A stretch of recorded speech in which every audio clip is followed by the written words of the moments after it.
Hello friends, आज हम current affairs में एडिटोरियल डिस्कस करते हैं। टॉपिक है रुपये में विदेश व्यापार। तो क्या बात करते हैं, देखिए, वर्तमान वैधानिक व्यवस्था के अनुसार नेपाल एवं भूटान के अलावा अन्य देशों से आयात और निर्यात में अंतिम लेन देन किसी स्वतंत्र विदेशी मुद्रा में करना होता है। मतलब ये कहा जा रहा है कि जब हम बाहर से एक्सपोर्ट या इंपोर्ट करते हैं चीज़ों को, इंडिया से अगर कोई सामान बाहर दिया जाता है तो उसको निर्यात करते हैं, और जब इंडिया आती है तो आयात करते हैं। मतलब एक्सपोर्ट और इंपोर्ट जब करते हैं तो हमें जो पैसा देना होता है वो करेंसी, आपको कोई फॉरेन करेंसी जो प्रचलित ज़्यादा होता है उसमें करना होता है। तो इसमें नेपाल और भूटान के अलावा ऐसी व्यवस्था इंडिया में है, पर अब यह स्थिति बदल जाएगी और व्यापारी भारतीय मुद्रा में कारोबार कर सकेंगे। तो अब ये ऐसे होने वाला है कि इंडियन करेंसी हर जगह सर्वमान्य होगा। भारतीय रिजर्व बैंक की प्रस्तावित नई व्यवस्था से रुपये में भारत के वैश्विक व्यापार के भुगतान में तेज़ी आएगी।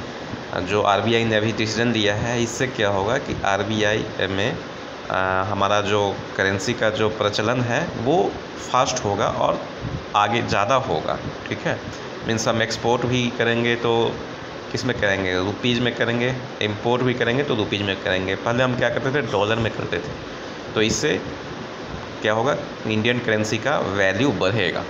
देश के केंद्रीय बैंक मीन्स आरबीआई के अनुसार इससे निर्यात बढ़ाने में भी मदद मिलेगी। निर्यात बढ़ाने मीन्स एक्सपोर्ट करने में मदद मिलेगी। क्यों? क्योंकि हम जो हैं, हमें पेमेंट किस में आएगा, तो हमें पेमेंट जो आएगा वो रुपीज़ में आएगा।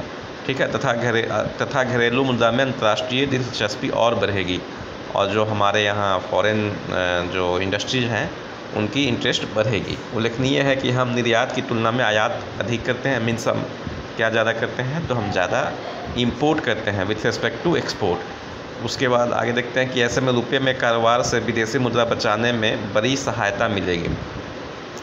सिंस हम इंपोर्ट ज़्यादा करते हैं तो मीन्स हमको ज़्यादा डॉलर चुकाना होता है, तो उसके जगह अब हम क्या करेंगे, रुपीज़ को चुकाएंगे। तो इससे हमारा क्या होगा, विदेशी मुद्रा जो है वो एज इट इज़ रहेगा। मीन्स विदेशी मुद्रा बचेगा, क्योंकि हम पेमेंट किस में करते हैं, तो हम पेमेंट कर रहे हैं रुपीज़ में। ठीक है, पिछले कुछ समय से डॉलर के मुकाबले रुपये के दाम में कमी हो रही है। अब ये हम देख रहे हैं कि डॉलर के मुकाबले हमारा जो करेंसी, इंडियन करेंसी है, उसकी वैल्यू गिर रही है। तो वही बात ये बोल रहा है। उसके बाद डॉलर और कुछ बड़ी वैश्विक मुद्राओं में कारोबार पर भू राजनीतिक घटनाओं का असर होता है। और डॉलर या फिर हम जो फॉरेन एक्सचेंज देखते हैं, फॉरेन करेंसी जो हम देखते हैं, उसकी जब कारोबार की बात करते हैं तो ये जियोपॉलिटिकल स्ट्रक्चर पे डिपेंड करता है, जियोपॉलिटिकल सिचुएशन पे डिपेंड करता है। जैसे अभी हम देखेंगे कि रसिया और यूक्रेन की वजह से ऑयल एक्सपोर्ट पे, ऑयल इंपोर्ट पे ये चीज़ें जो है थोड़ा क्या हुआ, या फिर किसी भी तरीके के जो हमारा सप्लाई चेन है वो इफ़ेक्टेड हुआ है। तो ये जो अफेक्टेड हुआ है इस चीज़ को अगर हम इंडियन करेंसी में बात करेंगे तो कम किया जा सकता है। क्यों? क्योंकि जैसे ही फॉरेन करेंसी की बात होगी तो हम किसकी बात करेंगे, जनरली डॉलर की बात करते हैं। और जब डॉलर की बात करते हैं तो जब फॉरेन में, जैसे यूक्रेन में अभी हो रहा है, रसिया यूक्रेन के बीच में जो मामला हुआ, उसके पहले अफगानिस्तान में हुआ, तो इससे क्या होता है कि डॉलर का कीमत में ऊपर नीच होता रहता है। तो इन राजनीतिक घटनाओं का असर, मीन्स कहने का मतलब ये है कि ग्लोबल करेंसी का जियोपॉलिटिकल इशूज से असर होता है। फिर वर्तमान समय में रूस यूक्रेन युद्ध अभी हम डिस्कस कर चुके हैं। रूस एवं कुछ देशों पर पश्चिमी देशों की पाबंदियां, अब चूँकि रूस यूक्रेन पे अटैक कर दिया है और कुछ एरिया जो है उसे कैप्चर कर लिया है, तो इस वजह से वेस्टर्न स्टेट जो है, वेस्टर्न यूरोपियन यूनियन जो है और जो यूरोपियन स्टेट्स हैं, उन लोगों ने क्या किया है कि उसके ऊपर बैन लगा दिया है। तो उसका पाबंदियाँ जो है तथा अन्य कारकों के कारण तेल एवं खाद्य पदार्थों की कीमतें दुनिया भर में आसमान छू रही है।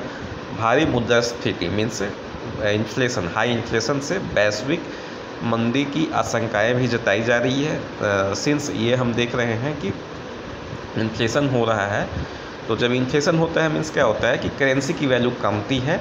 अब जब करेंसी की वैल्यू कमती है तो हमें क्या दिक्कत आती है कि हमें कोई एक चीज़ खरीदने के लिए जो चीज़ें हम 10 रुपये में खरीदते थे वो इन्फ्लेशन के वजह से 15 रुपये पे करना होता है। तो मीन्स की करेंसी की वैल्यू कम हो गई।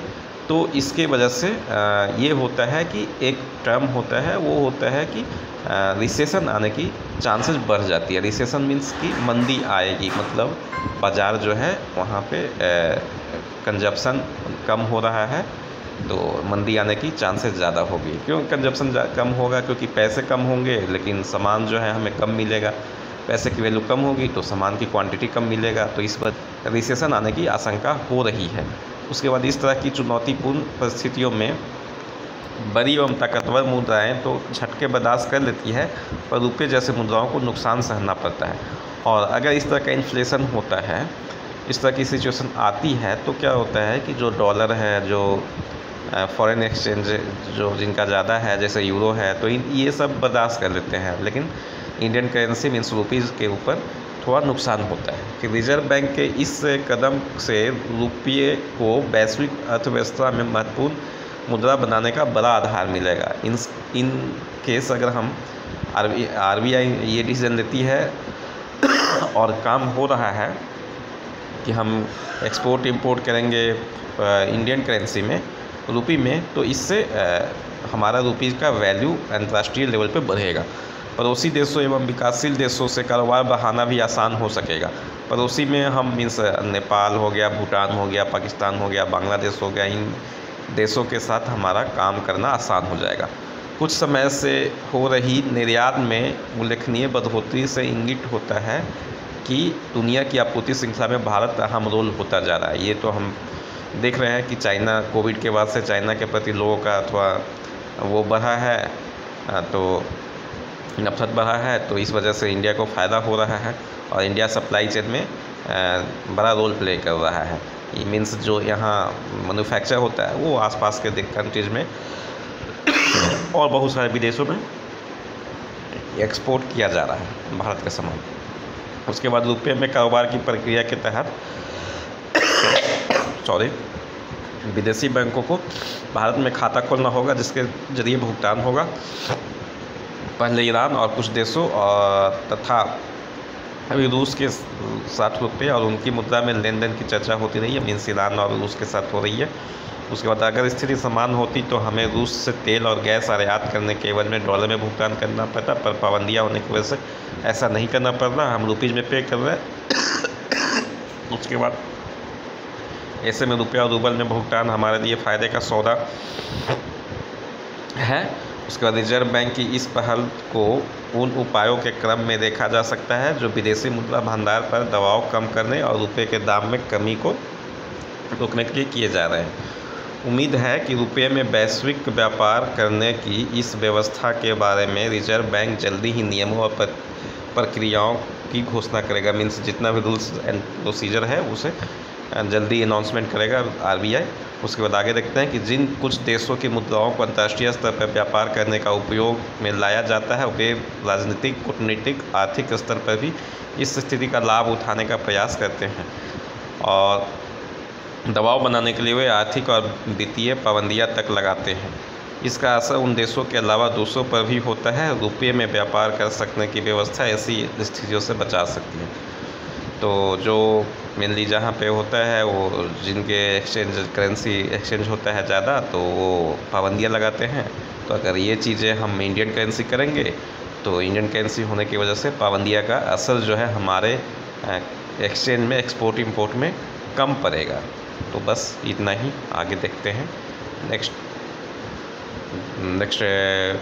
उस पर अगले दिन हम देखते हैं, करंट अफेयर्स का ही देखते हैं, चर्चा करते हैं।